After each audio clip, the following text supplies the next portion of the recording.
Here to react to all of this, former Deputy Assistant to the President, Sebastian Gorka. Also, former Senior Intelligence Officer, Lieutenant Colonel Tony Shaffer, former NYPD counterterrorism lieutenant, who actually surveilled individuals who attended the mosque in Paterson, New Jersey, where this gentleman attended. This was in the early 2000s. Bill McGroarty is with us. Let me start. So you're at the New York City. As a lieutenant, you're the New York City Counterterrorism Task Force, right? Intelligence. Intelligence, okay. Yes. How many years were you with that department? Approximately 14 years. Okay, and as part of that, the commissioner at the time was Ray Kelly, if I recall. Yes. And Ray Kelly said, okay, we've got to follow leads wherever they take us about radicalism so we don't have another 9/11, right? Mm-hmm. That took you to, evidence took you to this mosque where this guy had attended at this point, right? What happened after 9/11, Sean, we didn't know what we had in front of us in New York City.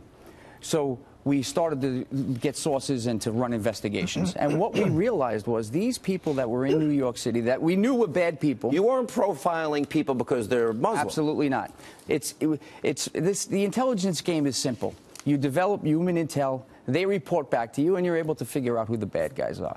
Oh, yeah, and so you surveilled a specific mosque. Yes. Was there radicalism going on Absolutely, there? Absolutely. People from New York led us to this place into New Jersey, and what we realized that was going on, not only in this mosque in Paterson, but in Jersey City, all up and down the East Coast. There's certain things that are being said, meetings that are taking place, things I can't go into, obviously, because there's still investigations. But you would define it as radical Islamic thought. Absolutely. Was it also plotting and planning radical Islamic terror? Absolutely. Not only thought, but hatred. Hatred to America, hatred to our way of life, the way we think, what we do. Absolute hatred. How many people do you think in the course of this surveillance program that the NYPD had, which I thought was a smart idea, it's like stop and frisk, a smart idea, we're saving lives.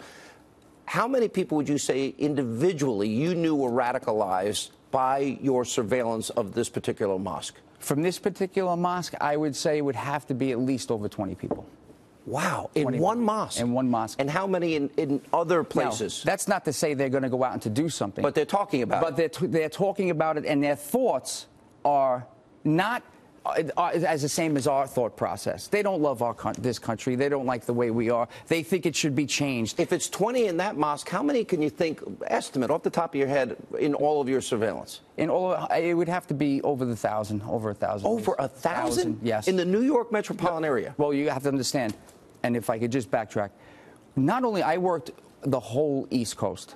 Because of Ray Kelly. We were put into place to go outside of New York City. Wherever there might be chatter of terror. Yes, and you would investigate, and you found it. And we found it, yes. And then all of a sudden de Blasio becomes mayor, ends that surveillance program.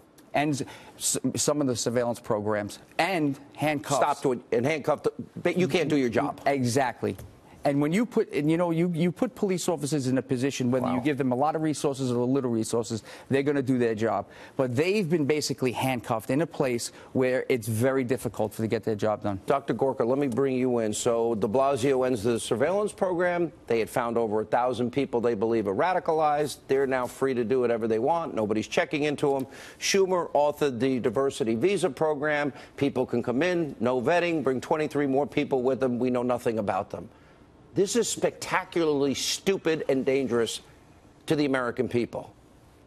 Yes, it's a matter of life and death, Sean. And it's not just about de Blasio. It's not just about Cuomo. It's about the Obama administration. I want to remind your viewers, in case they haven't heard it before, in 2011, under pressure from CARE, the so-called Muslim civil rights organization that does not represent Muslims in America, the White House bowed to their pressure and told the FBI, this is an unclassified memo from the White House, they wrote to the then Attorney General Eric Holder and to the chairman of the Joint Chiefs, the most senior military officer in the Pentagon, and said, from this day forward, there are certain words and phrases that you are not allowed to use when you are training our agents and our military in counterterrorism. And that included jihad. That included discussion of Islam. So you're going into battle trying to understand the enemy, and you're not being allowed to use the words that they use to describe themselves. This is the insanity of the last 8 years, Sean. Lieutenant Colonel Shaffer, let me get your reaction to all this. Sean, look, everything that's been said here tonight, the leadership in New York are aware of. The mayor, the governor, and surely Chuck Schumer. All the intel Lieutenant is talking about was available to them. They've been briefed on it. What makes it far worse is that these people are not only negligent, they are purposely setting up, as I said this morning, a purposeful push to make us like Europe, to make us as vulnerable. The lieutenant talked about these unassimilated enclaves, which are like open pits of gasoline waiting for a flame. You saw the terrorists finally take that and light that flame. That's what we have to deal with. And I was mortified last night, Sean, to hear Governor Cuomo lie to the people of New York and to America. He knew at that point in time that this guy was not a quote-unquote lone wolf. The lone wolf methodology is completely false. This was a known wolf. This was a known wolf. The FBI had interviewed him in 2015. This is a vector. Absolutely. This is a vector. This is a known vector. And as disclosed today, look, I heard last night that the NYPD had notes that were released later.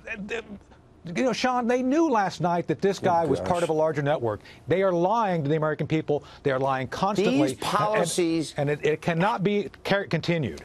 Have put Americans at risk. Sure. If we would use common sense, people would be alive today. Yes. That is, you agree with that? Up and down the line. That. You agree with that, Dr. Gorka? Because I agree with that. How many cases have we seen where an individual ends up killing people after months of planning, and the intelligence community, the FBI, was warned about them, investigated them, and social media. Precisely. And somebody shut it down. Hang on, then. We got to take a break. Shut it down. All right, I have a huge announcement tonight coming up.